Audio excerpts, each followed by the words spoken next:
Pack your bags, Mom. He's gone. Now it's your turn. My son Derek's words hit me like ice water as I stood in my own kitchen, still wearing the black dress from yesterday's funeral. Go die somewhere else. The sound of my coffee mug shattering against the kitchen floor was nothing compared to the sound of my heart breaking. But you know what? Sometimes the cruelest betrayals lead to the most unexpected discoveries. Where are you watching from today? Drop your location in the comments below and hit that like and subscribe button. Let me take you back to how this nightmare began. 3 days earlier, I was Margaret Walsh, 68, devoted wife of 42 years to Thomas Walsh, mother to 3 children, grandmother to 5. I thought I knew exactly who I was and where I belonged. I was wrong about everything. Thomas had been sick for 8 months. Pancreatic cancer, they called it. I'd spent every single day by his side, holding his hand through chemo, pretending I didn't notice how his wedding ring had become too loose on his finger. The hospital became my second home, and the nurses knew my coffee order by heart. "Mrs. Walsh," Dr. Peterson had said on that final Tuesday morning, "we've made him as comfortable as possible.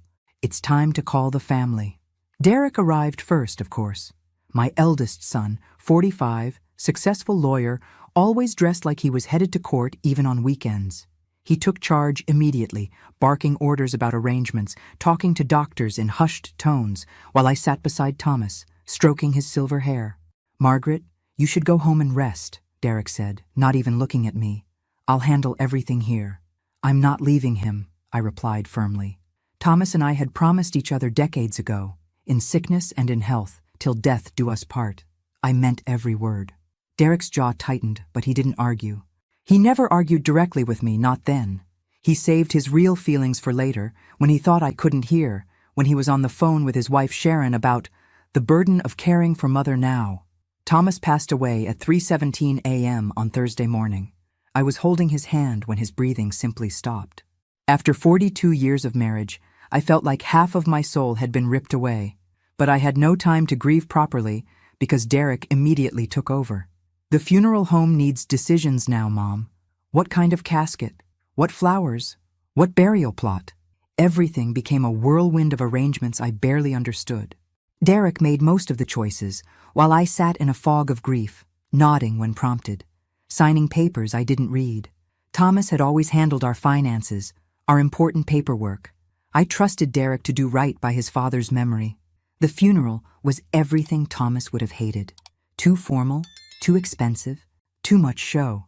But Derek insisted on giving Dad the send-off he deserved, which apparently meant spending a fortune on flowers and a mahogany casket that cost more than most people's cars. After the service, people came back to our house. My house, technically, though it had never felt like just mine before. Friends from Thomas's work, neighbors, relatives I hadn't seen in years. Everyone kept saying the same things. "He's in a better place. At least he's not suffering anymore. You were such a devoted wife." Devoted wife. Yes, I had been. Devoted to the point of losing myself completely in someone else's life. I'd given up my teaching career when Derek was born, given up my dreams of writing, given up my independence piece by piece until I wasn't Margaret anymore. I was just Thomas's wife, Derek's mother, everyone's helper, but nobody's priority. That night, after everyone left, after the dishes were done and the leftover casseroles stored in the refrigerator, I sat alone in my living room and truly felt the silence for the first time. Thomas's chair sat empty, still indented from years of him sitting there reading his newspapers. His reading glasses were still on the side table where he'd left them the morning he went to the hospital for the last time. Derek had stayed to help with cleanup, which mostly meant he sat at the kitchen table making phone calls about settling Dad's affairs. I could hear him talking to someone about life insurance policies, about the house, about what needed to be done to get everything in order. "What do you mean the accounts are frozen?" I heard him say sharply into his phone. "There has to be a way to access the funds immediately." I should have paid more attention to that conversation. I should have asked questions. But I was drowning in grief, and Derek seemed to have everything under control. He'd always been the responsible one, the one who handled complicated things. The next morning, Friday, Derek arrived at 8 a.m. sharp with coffee and a manila folder thick with papers. "Mom, we need to talk," he said, settling at my kitchen table like he owned it. I poured myself coffee with hands that still trembled slightly. What about, sweetheart? About your future, about what happens now. Something in his tone made me look up. His expression was businesslike, cold in a way I'd never seen directed at me before. I don't understand. Derek opened the folder and pulled out several documents. Dad left some debts, Mom. More than you know. The medical bills, the funeral costs, the mortgage on this place. It's going to be tight financially. My stomach dropped. How tight? Tight enough that keeping this house isn't practical. You're going to need to downsize, move somewhere more affordable, somewhere that makes sense for someone your age. Someone my age? I repeated slowly. Derek, I'm 68, not 88. I'm perfectly capable of… Mom, he interrupted me, his voice taking on the patient tone he used with difficult clients. You've never handled finances. You don't understand what's involved in maintaining a property like this. The taxes alone are going to eat up most of Dad's Social Security survivor benefits. I stared at him, trying to process what he was saying. Where exactly do you think I should go? Derek pulled out a brochure from his folder, sliding it across the table. Sunset Manor. It's a very nice assisted living community about an hour from here. I've already spoken with them about availability. Assisted living. I picked up the brochure with numb fingers, with smiling elderly people playing cards, walking in gardens, eating in communal dining rooms. It looked pleasant enough, but it also looked like the end of any life I'd ever known. Derek, I don't need assisted living. I can take care of myself perfectly well. Can you, Mom? When was the last time you balanced a checkbook? Paid bills? Made a major decision without Dad's help? The words stung because they were partially true. Thomas had handled our finances for decades. But that didn't mean I was incapable of learning, of taking control of my own life. I can learn, I said quietly. At 68, Mom, be realistic. It's time to let the younger generation handle the complicated stuff. Sharon and I have been talking, and we think this is the best solution for everyone. Best for everyone, or best for you? The question slipped out before I could stop it. Derek's face darkened. What's that supposed to mean? Nothing, I said quickly. This is all happening so fast. Can't we wait a few weeks? Let me process Dad's death before making major life changes? The bills don't wait, Mom. The mortgage doesn't wait. Every day we delay costs money we don't have. I felt trapped, cornered, completely out of my depth. Derek was the expert, the successful one, the one who understood legal and financial matters. How could I argue with him when I didn't even know where Thomas kept our insurance papers? I need time to think, I said finally. Derek's patience was visibly wearing thin. There's nothing to think about, Mom. This is the reality of the situation. That's when he delivered the words that changed everything. Pack your bags, Mom. He's gone. Now it's your turn. Go die somewhere else. The casual cruelty of it, the way he said it like he was asking me to take out the trash, broke something inside me. This was my son, the boy I'd rocked to sleep, helped with homework, cheered for at baseball games. This was how he saw me now, as a burden to be disposed of. After Derek left, I sat in my kitchen and cried for the first time since Thomas's diagnosis. Not the dignified tears of a grieving widow, but the raw, ugly sobs of a woman who'd just discovered that the life she'd built was nothing but an illusion. But here's the thing about hitting rock bottom. It gives you a solid place to push off from. I spent that entire Friday in a haze of disbelief, wandering through my house like a ghost. Every room held memories I wasn't ready to pack away. The kitchen where Thomas and I had shared morning coffee for decades. The living room where we'd watched our children grow up, where we'd celebrated birthdays and anniversaries. The bedroom where we'd whispered our dreams and fears in the darkness. How do you pack up 42 years in cardboard boxes? By Saturday morning, I'd made a decision. If Derek was right about our finances being a disaster, I needed to see for myself. Thomas had always kept his important papers in his home office, a small room off the main hallway that I rarely entered. It was his space, filled with filing cabinets and banker's boxes that seemed impossibly complicated to me. But complicated or not, it was time I learned the truth about my own life. I started with his desk, looking for bank statements, insurance papers, anything that might give me a clearer picture. What I found made my hands shake. Credit card bills with balances that made my stomach turn. Medical bills marked past due in red letters. Notices from the mortgage company that I didn't understand, but that looked ominous. Maybe Derek was right. Maybe our finances were worse than I'd imagined. That's when I found Thomas's wallet in the top desk drawer, the one the hospital had returned with his personal effects. Inside, along with his driver's license and photos of the grandchildren, was a bank card I'd never seen before. Not our regular checking account card, but something different. Something with a bank name I didn't recognize. First National Private Banking. Private banking? We'd banked at the local credit union for 30 years. What was this? I turned the card over in my fingers, studying it. It looked expensive somehow, heavier than a regular bank card, with Thomas's name embossed in gold letters. Below his name, in smaller print, were the words, Platinum Account Holder. The more I stared at this mysterious card, the more questions multiplied in my mind. If we were really in such terrible financial trouble, why did Thomas have an account with a private bank? Why had he never mentioned it? And why did Derek, who seemed to know everything about our finances, not know about this? Sunday morning, I called Derek. "Mom, it's early," he said, sounding irritated. "What do you need?" "I've been going through your father's papers," I said carefully, "and I have some questions about our finances. I told you not to worry about that stuff. It's too complicated, and it'll just stress you out." "Derek, I found a bank card I don't recognize. First National Private Banking. Do you know anything about this?" There was a pause, long enough to make me wonder if we'd been disconnected. "Derek? Oh, that old thing. Dad mentioned it once. It's probably just an old account with nothing in it." You know how he was about never throwing anything away? But something in Derek's voice didn't sound right. He answered too quickly, too dismissively. In my 30 years of teaching, I'd learned to recognize when someone was lying, and Derek was definitely hiding something.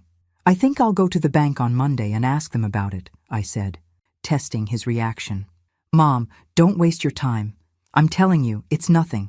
Focus on packing for Sunset Manor. I've already put down a deposit." "You put down a deposit without asking me." "It was necessary to hold the spot. These places fill up fast." After I hung up, I sat in Thomas's chair and stared at that mysterious bank card. Derek had lied to me. I was sure of it. But why? What was he hiding? Monday morning, I dressed carefully in my best navy blue suit, the one I wore to church on special occasions. If I was going to walk into a private bank and demand answers, I was going to look like I belonged there. First National Private Banking was located downtown in a building I'd driven past 1,000 times but never entered. The lobby was all marble and brass, with crystal chandeliers and the kind of quiet that comes from serious money. The receptionist, a young woman with perfectly styled blonde hair, looked at me with polite but distant professionalism. "How may I help you?" I placed Thomas's bank card on her desk. My husband recently passed away, and I found this among his belongings. "I'd like to speak with someone about his account." Her expression changed immediately when she saw the card. The polite distance disappeared, replaced by something like reverence. "Oh my, yes, of course. Please, have a seat. I'll get Mr. Harrison immediately." Mr. Harrison turned out to be a distinguished man in his 60s with silver hair and a way of speaking that suggested he was used to dealing with very important people. He escorted me to a private office that was larger than my living room, with leather furniture and oil paintings on the walls. "Mrs. Walsh," he said, settling behind his massive wooden desk. "First, please accept my condolences on your husband's passing. Thomas was a valued client for many years." "Many years?" I repeated. "How many years exactly?" Mr. Harrison consulted his computer screen. "Mr. Walsh opened his accounts with us in 1995. Nearly 30 years." My heart started beating faster. "Accounts? Plural?" "Yes, he maintained several accounts with us. Checking, savings, investment portfolios, and a safety deposit box." I felt like the room was spinning. "Mr. Harrison, I think there's been a mistake. My husband and I banked at Riverside Credit Union. We've never had accounts here." He looked at me with genuine sympathy. "Mrs. Walsh, many of our clients prefer to keep their private banking arrangements confidential, even from family members. It's not unusual." "Confidential from family members?" I could barely get the words out. "Are you telling me my husband had secret bank accounts?" "I'm telling you that your husband was a very wealthy man, Mrs. Walsh, and now, as his beneficiary, you are a very wealthy woman." The world stopped. Completely stopped. "I'm sorry. What did you say? Mr. Harrison turned his computer screen toward me, and what I saw made my knees weak. Numbers. Lots of numbers. More numbers than I'd ever imagined having in one place. This can't be right, I whispered, staring at the screen. This says $2.3 million in liquid assets, Mr. Harrison confirmed gently, plus the investment portfolio, which is currently valued at approximately $5.8 million. And of course, there are the real estate holdings. Real estate holdings? 3 rental properties here in town, plus the vacation home in Colorado that your husband purchased last year. I gripped the arms of my leather chair, feeling like I might faint. Mr. Harrison, there's been a terrible mistake. We don't have vacation homes. We don't have millions of dollars. We're in debt. My son says we're broke, Mr. Harrison frowned, studying his screen more carefully. Mrs. Walsh, I'm looking at account activity through last week. These funds are very real, and they're legally yours now. Your husband listed you as the primary beneficiary on all accounts. But the medical bills, the mortgage, the funeral expenses could easily be paid from petty cash without touching the principal investments, Mr. Harrison said. Mrs. Walsh, would you like me to print out complete account statements so you can review everything in detail? I nodded, not trusting my voice. While we waited for the printer, my mind raced. If Thomas had millions of dollars, why had Derek been so insistent that we were broke? Why had he rushed me toward assisted living? Why had he already put down a deposit on Sunset Manor without even discussing it with me? The answer, when it hit me, was like ice water in my veins. Derek didn't know about this money, and he was planning to inherit a house he thought was mortgaged to the hilt, never realizing what he was really inheriting. But more importantly, he was trying to get rid of me before I discovered the truth about my own financial situation. Mr. Harrison handed me a stack of papers, thick as a phone book. These are comprehensive statements for all accounts. I'd also recommend meeting with our estate planning attorney to discuss your options going forward. My options? Mrs. Walsh, you're a wealthy woman now. You have choices your husband perhaps didn't want you to know about during his lifetime. The question is, what do you want to do with this second chance? I drove home in a daze, the bank statements on the passenger seat like evidence of a crime. Not a crime against the law, but a crime against truth, against trust, against everything I'd believed about my life. Thomas had been secretly wealthy for 30 years. 30 years of me clipping coupons, shopping clearance sales, worrying about every expense over $50. 30 years of him telling me we needed to be careful with money while he was accumulating millions. But even more disturbing was Derek's behavior. My own son had looked me in the eye and lied about our financial situation. He'd manipulated my grief and confusion to rush me into assisted living, probably hoping to gain control of what he thought was a modest inheritance. What he didn't know was that modest inheritance was actually worth over $8 million. And what Derek definitely didn't know was that his mother was about to stop being the helpless widow who needed taking care of. I pulled into my driveway and sat for a moment, looking at the house Thomas and I had shared for so long. It wasn't just my home anymore. It was my choice to keep or sell. My decision to make. For the first time since Thomas's death, I smiled. A real smile. My son wanted me to go die somewhere else? Well, Derek was about to learn that his mother wasn't nearly as helpless as he thought, and she definitely wasn't going anywhere. I spent Monday evening spread out on Thomas's office floor with bank statements scattered around me like pieces of a puzzle. Every page revealed another secret, another lie of omission that made my head spin. Real estate investments in Denver, stock portfolios I'd never heard of, a trust fund that had been quietly growing for decades. But what really made my blood boil was the pattern I discovered. Every major decision Thomas had made, every investment, every property purchase, every financial move had been discussed with Derek. The bank records showed regular calls between Thomas and Derek Walsh, financial advisor, dating back 5 years. Derek hadn't just known about the money. He'd been helping Thomas manage it while lying to my face about being broke. My phone rang at exactly 7 a.m. Tuesday morning. Derek, right on schedule. Mom, I need you to sign some papers today for the Sunset Manor deposit and to get the utilities transferred out of your name. I cradled the phone against my shoulder while I sipped my coffee, surrounded by evidence of my family's deception. Actually, Derek, I've been thinking. I'm not ready to move yet. Mom, We've been through this. You don't have a choice. The financial situation is complicated? Yes, you keep saying that. I kept my voice pleasant, conversational. In fact, it's so complicated that I decided to educate myself. I went to a bank yesterday. Dead silence. Derek? Are you there? Which bank? His voice was tight, controlled. First National Private Banking. Lovely people. Very helpful. Another pause, longer this time. I could practically hear him calculating, trying to figure out how much I knew and how much damage control he needed to do. Mom, those accounts are... It's not what you think. Really? Because what I think is that my husband secretly accumulated over $8 million while letting me believe we were barely getting by. And what I think is that you've known about this money for years while telling me I need to sell my house and move into assisted living because we're broke. It's more complicated than that. Stop.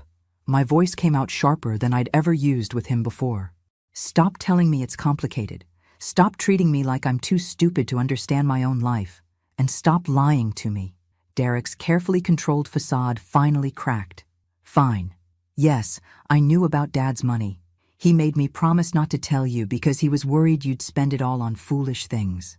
He was protecting the family's future. Protecting the family's future from me? His wife of 42 years? Mom, you have no experience with large sums of money. Dad was afraid you'd make emotional decisions, give it all away to charity or fall for scams. He was looking out for you. I almost laughed at the audacity. He was looking out for me by letting me worry about every grocery bill while he had millions in the bank. He was protecting me by keeping me ignorant of my own financial security. Yes, exactly.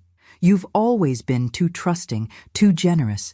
Dad knew you'd want to help everyone, give money to the church, pay for the grandchildren's college, donate to every sob story that crossed your path. He was preserving the wealth for the family's real needs. The family's real needs, I see. And I suppose those real needs don't include the actual widow who lived with him for 4 decades? Derek's voice turned cold, businesslike. Mom, you're being emotional. This is exactly why Dad made these decisions. You're proving his point. Emotional. There it was. The word men use to dismiss women's legitimate anger as hysteria. I'd been called emotional for having feelings about discovering my entire marriage was built on financial lies. I'd been called emotional for being upset that my son had conspired to ship me off to assisted living while planning to inherit millions. Derek, I want you to listen very carefully because I'm only going to say this once. I am not moving to Sunset Manor. I am not selling my house. I am not signing any papers you put in front of me. And I am definitely not letting you manage my finances. Mom, you're making a mistake. The mistake was trusting you. I hung up. Within an hour, my doorbell was ringing. Derek stood on my front porch with Sharon, his wife, both of them looking like they were preparing for battle. Mom, we need to talk, Derek said, pushing past me into the house. Sharon followed, her perfectly styled blonde hair and designer clothes, making her look like she was dressed for a country club lunch rather than a family intervention. Margaret, honey, Derek told me about your little visit to the bank. You must be feeling so overwhelmed. Little visit. Feeling overwhelmed. The condescension was so thick I could have cut it with a knife. Actually, Sharon, I'm feeling quite clear-headed for the first time in months. Derek had positioned himself in Thomas's favorite chair, a not-so-subtle power play that made me bristle. Mom, let's be realistic. You've never handled finances. You don't understand investment strategies or estate planning. This money needs professional management. You're absolutely right, I said, settling into my own chair across from them. It does need professional management. I'm meeting with a financial advisor tomorrow morning. Good, Sharon clapped her hands together. Derek can recommend several excellent... Not Derek. The temperature in the room dropped 10 degrees. Mom? Derek's voice carried a warning tone I'd never heard before. Don't be foolish. Family takes care of family. You can trust me to do what's best. Can I? Because from where I sit, it looks like you've been planning to do what's best for Derek. Not what's best for me. Sharon jumped in with her sugary sweet voice. Margaret, that's not fair. Derek has spent countless hours dealing with your father's affairs, managing all the complicated legal issues. He's been protecting you from stress and paperwork. You wouldn't understand. Protecting me from stress by lying about our finances and trying to force me into assisted living? It's not assisted living. It's an active senior community, Sharon corrected. They have wonderful programs, social activities. You'd make friends your own age. Friends my own age? I repeated slowly. What's wrong with the friends I have now? Derek leaned forward, his patience clearly exhausted. Mom, face facts. Your social circle is dying off. Mrs. Peterson next door can barely drive anymore. Your book club is down to 3 members. You're going to end up isolated and lonely in this big house. So your solution is to isolate me from everything familiar and dump me in an institution? It's not an institution, it's... I know what it is. I stood up, suddenly tired of this conversation. It's convenient. For you. You get to feel like the dutiful son who took care of his mother's future while avoiding the inconvenience of actually taking care of his mother. Derek's face flushed red. That's not true, isn't it? When was the last time you called me just to check how I was doing? When was the last time you visited when you didn't need something? When was the last time you treated me like a person instead of a problem to be solved?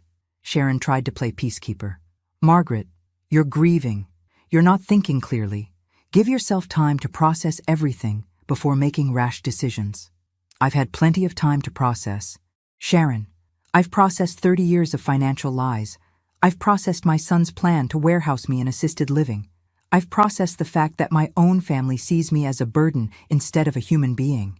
Nobody sees you as a burden, Derek said, but his voice lacked conviction. Really? Then prove it. Apologize for lying about our finances. Admit that you were wrong to try to force me into Sunset Manor. Promise that from now on, you'll treat me as an equal partner in decisions about my own life. Derek and Sharon exchanged glances. The silence stretched on until it became an answer in itself. I thought so. I walked to the front door and held it open. I think you should leave now.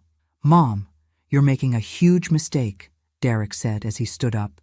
You're going to regret this. The only thing I regret is not standing up for myself sooner.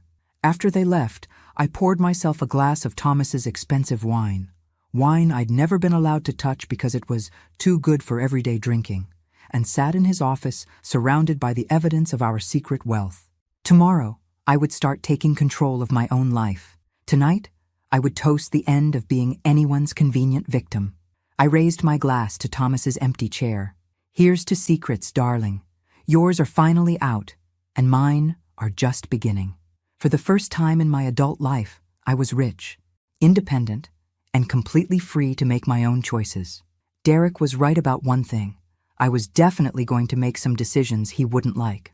Wednesday morning found me in a coffee shop downtown, waiting for Victoria Chen, the financial advisor I'd found through an online search specifically for advisors who specialized in helping women manage sudden wealth. I'd deliberately chosen someone Derek wouldn't know, someone who had no connection to his professional network. Victoria arrived precisely on time, a sharp-looking woman in her 40s with intelligent eyes and a firm handshake. Mrs. Walsh, I'm sorry for your loss.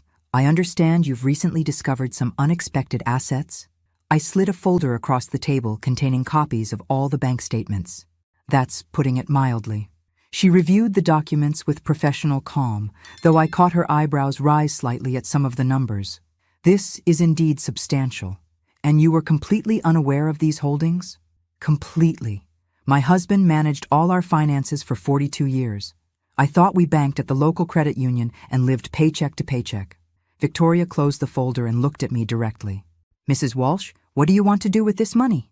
It was such a simple question, but nobody had asked me that before. Derek had told me what he thought I should do. Thomas had made decisions without consulting me, but nobody had simply asked what I wanted. I want to understand it first, I said. I want to know how much is really there, what my options are, and what kind of life this money can give me. Fair enough.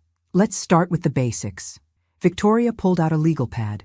You have roughly $2.3 million in liquid assets, savings and checking accounts that you can access immediately. The investment portfolio is worth about $5.8 million, but that's subject to market fluctuations. The real estate holdings need to be appraised, but based on current market values, you're looking at approximately $9 to $10 million total. $9 to $10 million. Even hearing it a second time made my head spin. What kind of annual income would that generate? Conservatively managed, about 300 to 400,000 per year without touching the principal. More aggressively invested could yield higher returns, but with greater risk. 300,000 per year. That was more than Thomas and I had ever made combined during our highest earning years. Mrs. Walsh, may I ask what prompted this financial discovery? You mentioned your son in our phone conversation. I told her the whole story. Derek's lies about being broke, the pressure to move to assisted living, the discovery of the secret accounts, Derek's admission that he'd known all along. Victoria listened without interruption, taking notes. When I finished, she sat back in her chair with a thoughtful expression. Mrs. Walsh, I've worked with several women in similar situations. Wives who discovered their husbands had been controlling their access to their own financial security. The pattern is unfortunately common. So, Thomas wasn't protecting me from making foolish decisions? Thomas was protecting his control. There's a difference. Victoria's voice was gentle but firm. Controlling access to financial information is a form of financial abuse, even when it's done by well-meaning husbands who think they know best. Financial abuse. I'd never thought of it that way, but the term fit. Thomas had deliberately kept me ignorant and dependent while accumulating wealth that was legally half mine. As for your son, Victoria continued, his behavior suggests he was planning to inherit your estate while positioning himself as your financial guardian. It's a common scenario when family members assume older women can't manage money. What would you advise me to do? First, secure your assets. Change all passwords, establish new accounts in your name only, and revoke any powers of attorney your son might have.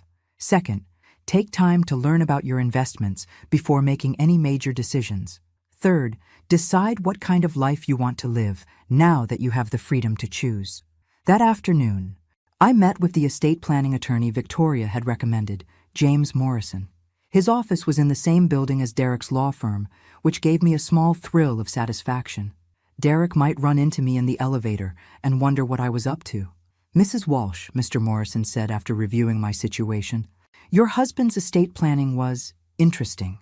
He set up the accounts to bypass probate, which means you inherited everything immediately without court oversight. But he also structured things in a way that would have given your son significant control if you had remained unaware of the full assets. How so? Your house, for instance, is titled in a way that would have automatically transferred to your son upon your death. If you had moved to assisted living as he suggested, he would have inherited your most valuable asset while you were still alive. My mouth fell open. Are you saying Derek was trying to steal my house? I'm saying your son positioned himself to inherit your estate while you paid for expensive assisted living out of the resources you didn't know you had. It's legally questionable, but not technically illegal since you would have signed the papers voluntarily. But I would have signed them under false pretenses based on lies about our financial situation. Exactly. Which is why I strongly recommend we restructure everything immediately. We spent 2 hours drafting new documents. A will that reflected my actual wishes. A trust that would protect my assets from anyone trying to manipulate me. Powers of attorney that gave authority only to professionals I chose, not family members who might have conflicts of interest.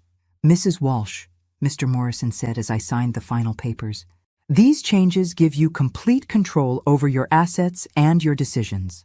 No one can force you into assisted living, sell your house, or manage your money without your explicit consent. When I drove home that evening, I felt different. Not just emotionally, but physically. My shoulders were straighter, my grip on the steering wheel more confident. For the first time in my adult life, I was financially independent and legally protected. Derek's car was in my driveway. He was sitting on my front porch swing with a manila folder in his lap, looking like he'd been waiting for a while. When I parked and got out of my car, he stood up with that familiar look of barely controlled impatience.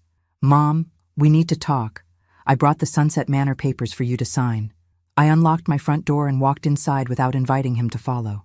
He came in anyway, of course. Derek, I thought I made myself clear yesterday. I'm not moving to Sunset Manor. You're not thinking straight. You're making decisions based on emotion instead of logic. I turned to face him, and something in my expression must have been different because he took a step back. Actually, Derek, I'm making decisions based on facts. Facts I've learned from financial advisors, estate planning attorneys, and banking professionals. Facts you've been hiding from me for years. Derek's face flushed. What attorneys? Mom, you can't trust strangers with family business. They're just trying to sell you expensive services you don't need. The way you were trying to sell me assisted living I didn't need. That's different. I'm your son. I care about your well-being. Do you? I asked quietly. Because caring about my well-being would have meant telling me the truth about our finances. Caring about my well-being would have meant including me in decisions about my own life. Caring about my well-being would have meant treating me like an adult instead of an inconvenient child. Derek slammed the folder down on my kitchen table. Fine. You want the truth? Here's the truth. Dad left you more money than you know how to handle. You're going to get scammed, make stupid investments, give it all away to charities and sob stories. Within 5 years, you'll be broke and expecting me to support you. And if that happened, would you? Would I what? Support me. If I lost everything, would you take care of me? Or would you ship me off to the cheapest nursing home you could find? Derek's silence was my answer. I see. I walked to the kitchen counter and poured myself a glass of water, taking my time. Derek, I want you to leave now. Mom, you're being... I want you to leave. And I want you to take your assisted living papers with you. I won't be needing them. You'll regret this, Derek said, gathering up his folder. When you're broke and alone, don't expect me to bail you out. Don't worry, I replied calmly. I won't expect anything from you ever again. After he left, I sat at my kitchen table and thought about the conversation. Derek hadn't asked how I was feeling about discovering Thomas's lies. He hadn't apologized for his deception. He hadn't shown any concern for my emotional well-being or my grieving process. All he'd cared about was controlling my money and getting me out of the way so he could inherit my house. But Derek had made one crucial miscalculation. He'd assumed that his helpless, financially ignorant mother would remain helpless and ignorant forever. He'd never considered that she might learn, grow, and fight back. Tomorrow, I was going to start showing him just how wrong he'd been. Thursday morning brought an unexpected phone call from Sharon. Margaret, I think we got off on the wrong foot yesterday, she said in her sweetest voice. I wondered if we could meet for lunch? Just the two of us? Woman to woman? I almost laughed. Sharon wanted to try the sympathetic female approach after Derek's authoritarian tactics had failed. Of course. Sharon, I'd love to hear what you have to say. We met at Rosewood Bistro, a trendy restaurant where Sharon clearly felt comfortable among the designer handbags and expensive salads. She'd dressed for the occasion in what I recognized as her serious conversation outfit. The navy blazer and pearls she wore when she wanted to project authority mixed with approachability. Margaret, I hope you know that Derek and I only want what's best for you, she began after we'd ordered. This whole situation with the bank accounts has caught everyone off guard. Has it? Because Derek seems to have known about them for quite some time. Sharon's smile faltered slightly. Well, yes, Thomas had mentioned some investments to Derek, but none of us realized the full scope. It's overwhelming, isn't it? All those numbers and financial terms. She was trying to bond with me over the supposed complexity of managing money, assuming I'd be intimidated by all those numbers. Another miscalculation. Actually, Sharon, I'm finding it quite fascinating. Did you know that Thomas bought 3 rental properties without ever mentioning them to me? The rental income alone has been generating about $60,000 a year that I never knew existed. Sharon blinked rapidly, clearly trying to recalculate her approach. That's wonderful. But Margaret, you have to understand, managing rental properties is incredibly complicated. Tenants, maintenance, taxes. Derek has experience with real estate investments. He could help you. The properties are already being managed by a professional company, I interrupted smoothly. They've been handling everything for years, quite successfully, without any help from Derek. Oh, Sharon took a sip of her wine, regrouping. Well, that's good. But what about your living situation? That house is so big for one person. And the upkeep, the yard work, the maintenance. Wouldn't you be happier somewhere smaller, more manageable, like Sunset Manor? Like a nice condo or a senior community where you'd have people your own age to socialize with, someone to check on you if something happened. I smiled, remembering my conversation with Victoria Chen about this exact tactic. Sharon, can I ask you something? When you imagine yourself at my age, do you picture yourself being shipped off to a senior community because your children think you're too old to live in your own home? Sharon's face reddened slightly. It's not the same thing. You've been through a traumatic loss. Thomas took care of everything for so long. It's natural that you'd feel overwhelmed. I'm not overwhelmed, Sharon. I'm angry. Angry? Angry that my husband lied to me for 30 years about our finances. Angry that my son has been planning to inherit my house while shipping me off to assisted living. Angry that both of you seem to think I'm too stupid to manage my own life. Sharon set down her fork and leaned forward, her voice dropping to a confidential whisper. Margaret, honey, Derek is worried about you. He thinks you might be making impulsive decisions because you're grieving. Maybe giving money to the wrong people, trusting the wrong advisors. You mean trusting advisors who aren't Derek? I mean trusting strangers who might take advantage of a woman who's just inherited a lot of money. I almost admired the audacity. Sharon was warning me about people taking advantage of me while her husband was actively trying to manipulate me out of my house and my independence. Sharon, let me save you some time. I'm not moving to Sunset Manor. I'm not signing my house over to Derek. I'm not letting him manage my finances. And I'm not going to pretend that any of this is about protecting me when it's clearly about controlling me. Sharon's mask finally slipped completely. Fine. You want to know the truth? That money should be Derek's inheritance. Thomas worked his whole life building that wealth for his family's future. Not so you could waste it on expensive lawyers and financial advisors who are just telling you what you want to hear. Derek's inheritance? I repeated slowly. From money that Thomas earned during our marriage? Money that was legally half mine all along? Thomas never intended for you to have complete control over those assets. He set things up the way he did for a reason. Yes, he did. He set things up to keep me ignorant and dependent. But here's the thing, Sharon. I'm not ignorant anymore. And I'm definitely not dependent. Sharon tried one more approach, her voice turning pleading. Margaret, think about the grandchildren. Michael's college fund, Sophie's violin lessons. That money could secure their futures. The grandchildren, I said thoughtfully. You mean the grandchildren Derek never brings to visit me? The ones I haven't seen since the funeral? The ones you use as emotional blackmail when you want something? That's not fair. What's not fair is using children to manipulate their grandmother. What's not fair is trying to convince a grieving woman that she's too incompetent to live in her own home. What's not fair is lying about finances to force someone into assisted living. I stood up, pulling out my wallet. Lunch is on me, Sharon. It's the least I can do for someone who's about to learn that treating people with respect actually matters. That evening, I called my sister Linda in Portland, something I realized I hadn't done in months. Thomas had never liked me running up the phone bill with long-distance calls, so I'd gotten into the habit of keeping conversations short. Margaret, Linda's voice was warm and surprised. How are you holding up? I've been thinking about you constantly since the funeral. I told her everything. Thomas's secret accounts, Derek's lies, the assisted living manipulation, my meetings with financial advisors and attorneys. Linda listened without interrupting, occasionally making small sounds of outrage. That son of a bitch, she said when I finished. Both of them. Thomas for lying to you all those years, and Derek for trying to take advantage of your grief. Linda, language, I said automatically, then caught myself. Actually, no, you're right.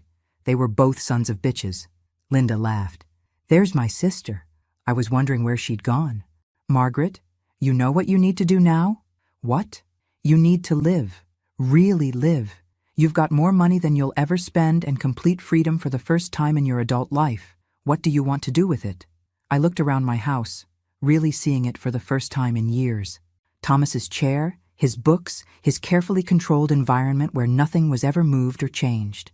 His house, his rules, his decisions. I want to travel, I said suddenly. I've never been anywhere except family vacations Thomas planned. I want to see Italy, Paris, maybe take a cruise. Do it. I want to learn things. Take classes, read books Thomas thought were foolish, maybe even go back to school. Do it. I want to help people. Real people with real needs, not Derek's fictional grandchildren's college funds. Margaret, do you hear yourself? You sound like you're planning to actually live instead of just existing.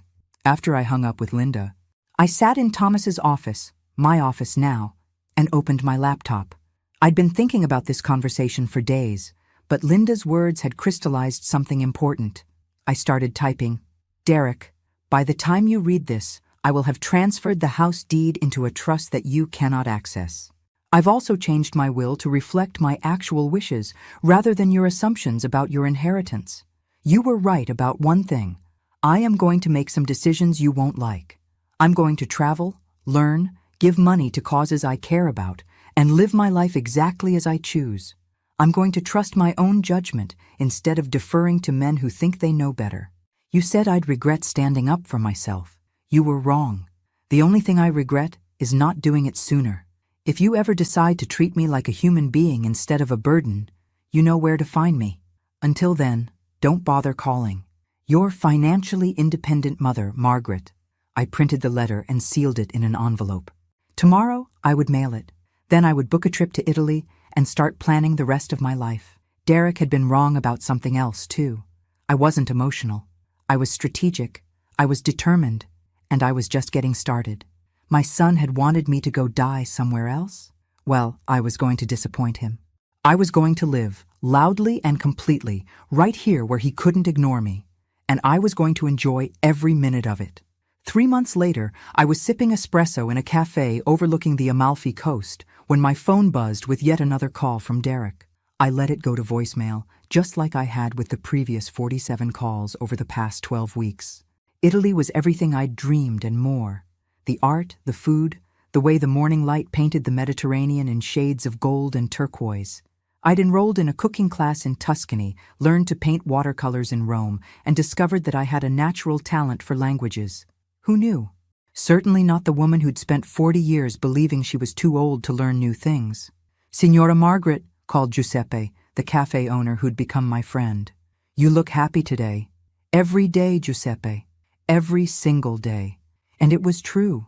For the first time in my adult life, I woke up each morning wondering what I wanted to do instead of what I needed to do for someone else. The freedom was intoxicating. My phone buzzed again. This time it was a text from Sharon. "Margaret, Derek is very worried about you. Please call him." I typed back, "Derek is worried about my money, not me. There's a difference." 20 minutes later, another text. "The children miss their grandmother." I almost laughed. "Tell the children they can visit me in Italy. I'd love to show them the Colosseum." No response to that one. The truth was, I'd been sending the grandchildren postcards from every city I visited, along with care packages of Italian chocolates and small gifts. Not once had Derek allowed them to call and thank me. He was using them as weapons, but he'd forgotten that weapons can be taken away from people who don't know how to handle them properly. That evening, back in my lovely hotel room in Positano, I video-called Linda. "You look amazing," she said immediately. "Tanned, relaxed. Italy agrees with you." "Italy agrees with independence," I corrected. "Though the food doesn't hurt." Any word from Derek? Daily calls I don't answer and increasingly desperate texts from Sharon. They're realizing I'm not coming home to play the helpless widow. Linda grinned. "Good for you. But Margaret, you can't stay in Europe forever." "Why not? I have more money than I can spend in 3 lifetimes. I can live anywhere I want. Because you're an American woman with roots, not a permanent tourist. And because Derek needs to learn that his actions have consequences." She was right, of course. Running away to Italy was lovely, but it wasn't really solving the problem. Derek was still telling people I was having a mental breakdown, still positioning himself as the concerned son dealing with his unstable mother. Victoria Chen had been sending me updates on his activities, and they weren't pretty. "Linda, what if I told you I was thinking about moving back home and really shaking things up?" "I'd say it's about time. What did you have in mind?" "Well," I said, settling back against my pillows with a glass of Chianti, "I've been thinking about what this town really needs, and what Derek really deserves." The next morning, I booked my flight home. 2 weeks later, I was back in my own house, but everything had changed. Not the house itself, that was exactly the same. I was what had changed. 3 months of freedom, of making my own decisions, of being treated like an intelligent adult, had transformed me completely. Derek showed up within hours of my return, of course.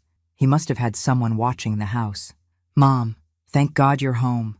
He tried to hug me, but I stepped back.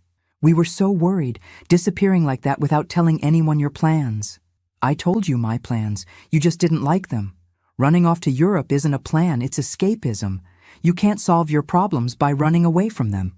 I poured myself coffee in my own kitchen, marveling at how small and dark it seemed after the sun-drenched cafes of the Mediterranean.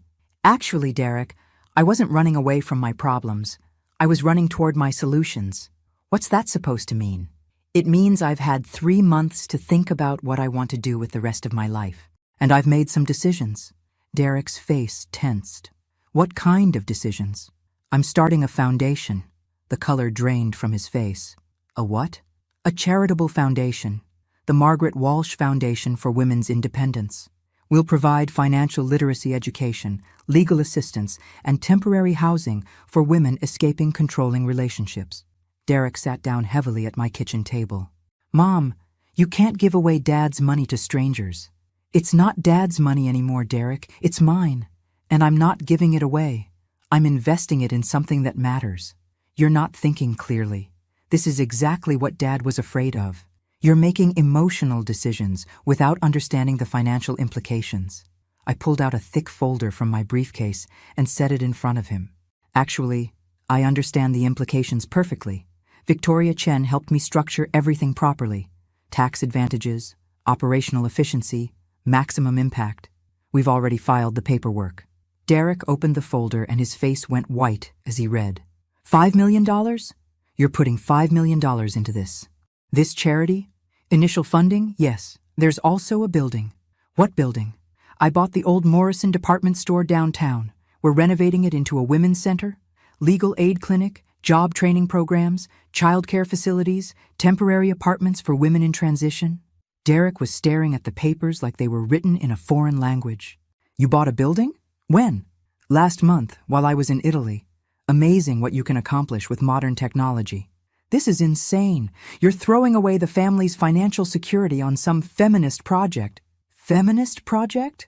I interrupted, my voice sharp enough to cut glass. Derek, helping women escape financial abuse is a feminist project, the same way helping people escape burning buildings is a fire safety project. It's basic human decency. But $5 million, Mom. That's Michael and Sophie's college money. That's our family's future. There it was again. Our family's money. Michael and Sophie's inheritance. As if I were merely the temporary custodian of wealth that rightfully belonged to Derek and his children. Derek, let me explain something to you. Michael is 8 years old. Sophie is 6. By the time they're ready for college, the foundation will have helped hundreds of women rebuild their lives. The remaining $3 million in my portfolio will still be earning income. And if they want college money, they can visit their grandmother who actually cares about them instead of using them as emotional blackmail. Derek's face was turning red, the way it used to when he was a child having a tantrum. You're doing this to punish me. I'm doing this because it's what I want to do with my life and my money. The fact that you see it as punishment says more about your priorities than mine. Dad would be rolling in his grave. Dad, I said calmly, spent 30 years lying to me about our finances while accumulating wealth he never intended to share with his own wife. I'm not particularly concerned about his posthumous opinions. Derek slammed his hand down on the table. You're destroying everything he worked for. No, Derek. I'm building something better. That's when the doorbell rang. Through the front window, I could see a sheriff's deputy standing on my porch with papers in his hand. Derek and I looked at each other, both wondering who could be getting served with legal papers. Turns out, it was Derek. The deputy handed him a thick envelope and explained that he was being served with a lawsuit from the state attorney general's office regarding misappropriation of client funds from his law practice. Derek's face went ashen as he read the papers. His hands were shaking. Mom, this is what, Derek? It's a misunderstanding, a bookkeeping error. The money was just borrowed temporarily to cover some cash flow issues. Borrowed from client accounts? It's not what it looks like. I was planning to pay it back as soon as Dad's estate was settled. I thought the inheritance would cover everything. And there it was. The truth, finally. Derek hadn't been trying to protect me from financial decisions. He'd been trying to access my inheritance to cover his own financial crimes. How much money are we talking about, Derek? It's complicated. How much? $800,000. I stared at my son, my successful lawyer son who'd spent months lecturing me about financial responsibility, and realized he'd been planning to steal my inheritance to cover his embezzlement. "Get out of my house," I said quietly. "Mom, please, I can explain." "Get out of my house, Derek, and don't come back." After he left, I sat in my kitchen and laughed until I cried. Derek had spent so much time trying to convince me I was too incompetent to manage money while he was literally stealing from his clients. The irony was too perfect to be accidental. Sometimes the universe has a sense of humor about justice.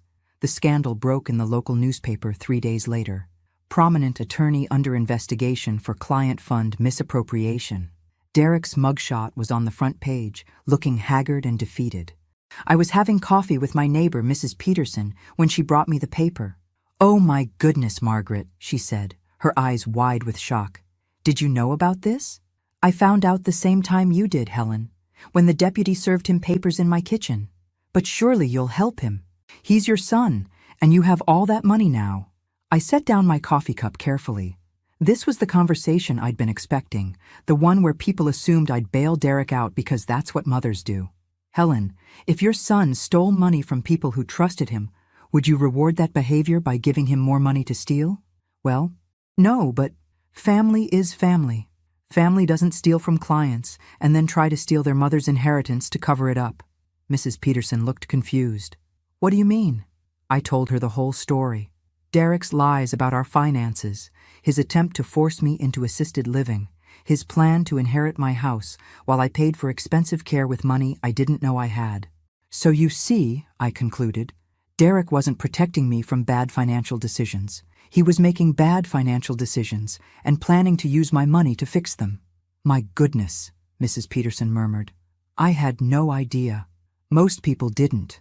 Derek is very good at managing his image." That afternoon, Sharon showed up at my door. She looked terrible, hair disheveled, makeup smeared, clothes wrinkled like she'd been wearing them for days. "Margaret, please," she said before I could even say hello. "Derek needs help.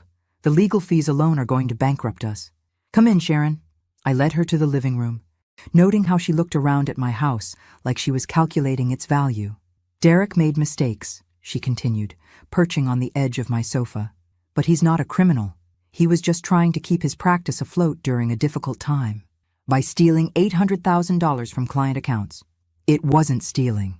It was borrowing. He was going to pay it back. With my inheritance money." Sharon's composure cracked. "Margaret, we're going to lose everything. The house, the kids' school, Derek's practice, everything we've worked for. And what do you want me to do about that?" "Help us. Loan us the money to pay back the clients. Derek can rebuild his practice, pay you back with interest." I studied Sharon's face, seeing the desperation she was trying to hide. "Sharon, let me ask you something. 3 months ago, when Derek was trying to force me into assisted living, did you think that was wrong?" "What? That's not relevant now." "It's completely relevant. You supported your husband's plan to manipulate a grieving widow out of her home and her independence. You helped him lie about our finances. You tried to convince me I was too incompetent to manage my own life. We thought we were helping. You thought you were inheriting my house and my money." "There's a difference." Sharon's desperation turned to anger. "Fine. You want to be vindictive? You want to destroy your own family over money?" "I'm not destroying my family, Sharon. Derek destroyed his family when he decided to steal from his clients and manipulate his mother. Those clients don't need the money. Most of them are wealthy. They'll never miss it. But Derek's your son, your flesh and blood." I almost admired her audacity. She was literally arguing that Derek's theft was acceptable because his victims were wealthy, while asking me to give her money because she wasn't. "Sharon, I want you to listen carefully because I'm only going to say this once. I will not give Derek money to cover his crimes. I will not mortgage my future to enable his irresponsibility. And I will not pretend that stealing is acceptable because the victims can afford it. You're heartless," she spat, standing up abruptly. "Your own son is facing prison, and you're worried about protecting your precious money.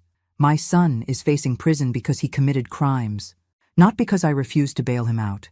There's a difference between heartless and having boundaries. Don't expect us to be there for you when you're old and need help." I smiled. Sharon, I'm already old. And the last thing I need is help from people who think manipulation is love and theft is acceptable if it benefits the family. After she left, I called Victoria Chen to update her on Derek's legal troubles. I'm not surprised, Victoria said. Men who try to control their female relatives' finances often have problems managing their own money. It's about power, not competence. Should I be worried about him trying to access my accounts somehow? All your assets are protected now. He has no legal standing to touch anything. But Margaret, I should warn you. Desperate people do desperate things. Make sure your home security is updated. That evening, I had new locks installed and a security system activated. I thought Derek's manipulation was the worst he could do. I was about to learn how wrong I was. The break-in happened on a Tuesday night in November. I'd been home from Italy for 6 weeks, and Derek's legal troubles were getting worse. His law license had been suspended. The state bar was pursuing criminal charges, and several clients had filed civil lawsuits. I was awakened at 2 a.m. by the sound of glass breaking downstairs. My first thought was that a tree branch had fallen through a window. We'd been having severe storms all week. Then I heard footsteps. I grabbed my phone and dialed 911 while creeping toward my bedroom door to listen. 2 voices, both male, moving through my house like they knew the layout. Office is down the hall. Safe should be behind the painting. They were looking for something specific. They knew about Thomas's old office, knew about the safe he'd installed behind his Civil War painting. 911, what's your emergency? This is Margaret Walsh at 247 Elm Street, I whispered into the phone. Someone has broken into my house. Are you safe? Can you get to a secure location? I'm upstairs in my bedroom with the door locked. Officers are on their way. Stay on the line with me. I could hear them downstairs, drawers being opened, furniture being moved, the safe door creaking open. Whoever was down there knew exactly where to look and how to open Thomas's safe. Then I heard a voice that made my blood run cold. It's not here. The papers aren't here. Derek. My own son had broken into my house in the middle of the night. Check the file cabinets, said another voice, one I didn't recognize. They spent 20 minutes searching Thomas's office while I sat in my bedroom, phone clutched in my hand, listening to my son commit another felony in my house. Police sirens finally wailed in the distance, getting closer. I heard rapid footsteps, then the back door slamming. Ma'am, this is Officer Rodriguez. Police are on scene. Are you injured? No, I'm fine. They ran when they heard the sirens. It took 2 hours to process the scene. The police dusted for fingerprints, photographed the damage, took my statement. They found crowbar marks on the back door and glass from the kitchen window scattered across the floor. Mrs. Walsh, Officer Rodriguez said as they finished up, you said you recognized one of the voices. Are you certain it was your son? Absolutely certain. I've been listening to Derek's voice for 45 years. And you want to press charges? I thought about that question for a long moment. Pressing charges meant Derek would face additional felony counts on top of the embezzlement case. It meant our relationship would be permanently destroyed. It meant admitting publicly that my own son had burglarized my house. Yes, I said firmly. I want to press charges. The next morning, Derek was arrested at his house and charged with breaking and entering, burglary, and criminal mischief. The newspapers had a field day with the story. Embezzlement suspect arrested for burglarizing mother's home. Sharon called me screaming. How could you do this to him? He's your son. He broke into my house in the middle of the night, Sharon. What did you expect me to do? He was just looking for some papers that belonged to your father. Something that might help with his legal defense. What papers? Insurance documents. Something that might show your father had been planning to help Derek with business expenses. I almost laughed. Derek had been looking for some mythical document that would prove Thomas had approved his theft. When that didn't exist, he'd decided to create his own evidence. Sharon, there are no papers that would justify stealing $800,000 from client accounts. You don't understand the pressure he's been under, the stress of trying to manage his practice, take care of his family, and worry about your erratic behavior. My erratic behavior? Running off to Europe without telling anyone, starting this foundation, refusing to help your own family? Derek's been telling everyone you're having some kind of mental breakdown. And there it was, Derek's backup plan. If he couldn't manipulate me into giving him money, he'd convince everyone I was mentally unstable.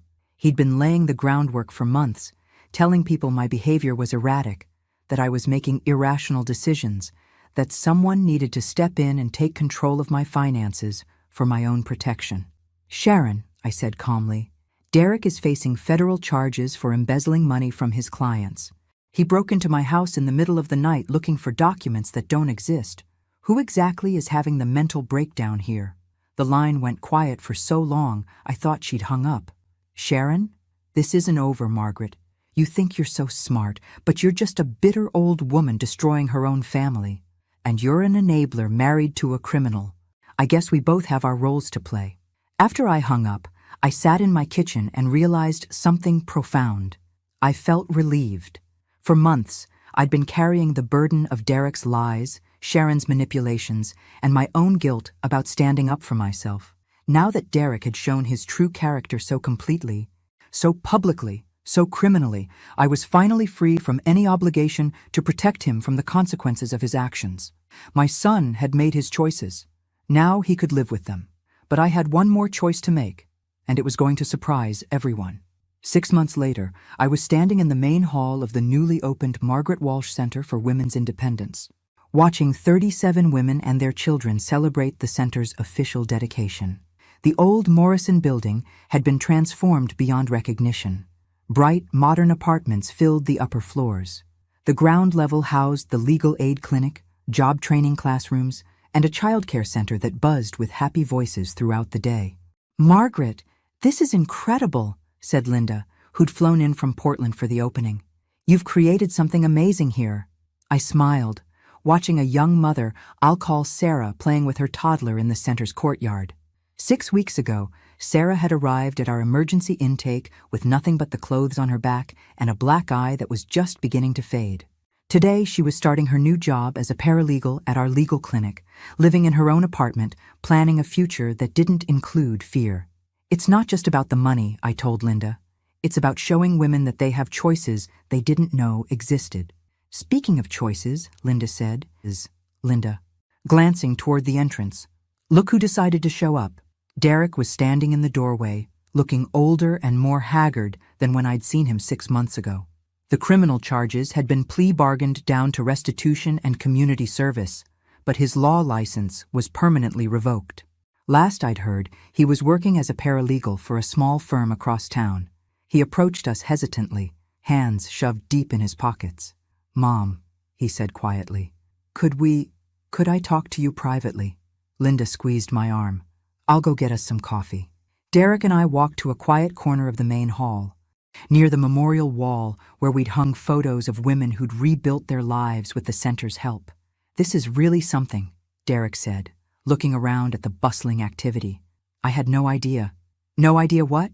"No idea you were capable of something like this. This big, this important." I studied my son's face, seeing genuine remorse for the first time in months. "Derek, why are you here?" "To apologize. To really apologize. Not just say words because I think it's what you want to hear." "Go ahead." Derek took a deep breath. "I was wrong about everything. Wrong about your capabilities. Wrong about your judgment. Wrong about what you needed. I treated you like you were my responsibility instead of my mother. And I'm sorry. And I was planning to use your money to cover my mistakes. I convinced myself it was temporary, that I was protecting the family's assets. But really, I was just scared and desperate and looking for someone else to fix my problems." It was the first honest thing Derek had said to me in years. What happened to the man who wanted to put his mother in assisted living because she was too incompetent to manage her own finances? I asked. Derek's face reddened. That man was an arrogant ass who thought success in one area meant he was qualified to make decisions for everyone else. And the break-in? Desperation and stupidity. I thought if I could find some document that showed Dad had planned to help with my business, I could justify what I'd done. It was criminal, and I'm ashamed. We stood in silence for a moment, watching the women and children who'd found safety and hope in this place I'd built with Thomas's secret money. Derek, do you know why your father really kept those accounts secret? I assumed it was to protect the money from poor investment decisions. That's what he told you. But I found something in his papers after you were arrested. Letters from a financial advisor dating back to the early 1990s. Derek looked confused. What kind of letters? Your father wasn't just accumulating wealth, Derek. He was hiding it from the IRS. About half of that $8 million should have been reported as income over the years. Thomas was committing tax evasion on a massive scale. Derek's face went white. What? The secret accounts. The offshore investments. The cash transactions. Your father was essentially running a tax avoidance scheme. When I found the evidence, I hired a tax attorney and negotiated a settlement with the IRS. That's why I only put $5 million into the foundation. The other $3 million went to back taxes and penalties. So your father was a criminal. Derek, just like you became. The difference is, he never got caught. Derek stared at me with a mixture of shock and something that might have been relief. So you weren't protecting family money. You were cleaning up family crimes. I was taking dirty money and using it for something clean. This center, these women's lives, the children who'll grow up safe because their mothers had somewhere to go. That's Thomas's real legacy now. Derek looked around the bustling center with new eyes. This is actually incredible, Mom. You turned Dad's lies into something honest. I turned his control into freedom. For me, and for everyone, this place helps. We talked for another hour. Really talked, for the first time since Thomas's funeral. Derek told me about his struggles with his legal practice, his fear of failure, his desperate attempt to maintain a lifestyle he couldn't afford. I told him about the loneliness of my marriage, the slow erosion of my confidence, the way Thomas's financial control had made me doubt my own judgment about everything. Mom, Derek said finally, I know I don't deserve forgiveness. I know I've burned bridges that maybe can't be rebuilt, but I want you to know that what you've done here, standing up for yourself, building something this meaningful, I'm proud of you. Are you? I'm proud, and I'm ashamed that it took me so long to see who you really are instead of who I thought you should be. That evening, after everyone had gone home and the center was quiet, I sat in my office and thought about the journey that had brought me here. A year ago, I'd been a grieving widow being manipulated out of her home by her own son. Today, I was the founder of a thriving organization that had already helped dozens of women escape situations like the one I'd unknowingly lived in for decades. Thomas had controlled me with money I didn't know existed. Derek had tried to control me with lies about money I didn't know I had. But in the end, that same money had bought me something neither of them had ever expected me to want: independence. My phone buzzed with a text from Sarah, the young mother who'd started work as our paralegal. Mrs. Walsh, thank you for showing me that being strong isn't the same as being alone. Maria took her first steps today, and I thought you should know. I smiled, thinking about Maria's first steps, and my own first steps toward the life I was meant to live. Derek had told me to go die somewhere else. Instead, I'd learned how to live somewhere better. I'd learned that 68 isn't too old to start over, that wisdom is more powerful than manipulation, and that the best revenge against people who underestimate you is proving them spectacularly wrong. I'd learned that I was never really Thomas's helpless wife or Derek's burden of a mother. I was Margaret Walsh, teacher, foundation founder, champion of women's independence, and survivor of my own family's lies. Most importantly, I'd learned that sometimes the cruelest betrayals lead to the most unexpected discoveries. About money, about power, about what it really means to be free. And I was just getting started. Thanks for listening. Don't forget to subscribe and feel free to share your story in the comments. Your voice matters.